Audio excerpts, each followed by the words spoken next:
China అమెరికాకి ఘాటైనటువంటి లెక్క చెప్పుకొస్తుంది. మేము పోర్టులు కడుతున్నాం, రైల్వేస్ కడుతున్నాం, టెలికమ్యూనికేషన్స్ ఏర్పాటు చేస్తున్నాం, సబ్మెరైన్ కేబుల్స్ వేస్తున్నాం. ఇవన్నీ మేము కడుతుంటే మీరేమో దాని చుట్టూ భయాన్ని కడుతూ భయపు ప్రచారంతో బ్రతికేస్తున్నారు. ఫైనల్గా మిమ్మల్ని దాటే రోజు దగ్గరకు వచ్చేసింది. అమెరికా ఇప్పుడు not at all super power అని తేల్చి చెప్తోంది చైనా.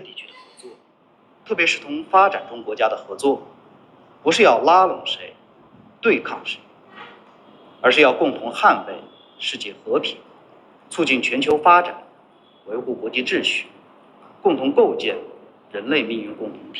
అమెరికాని దాటి ఎప్పుడో ముందుకు వచ్చేసాం మేము.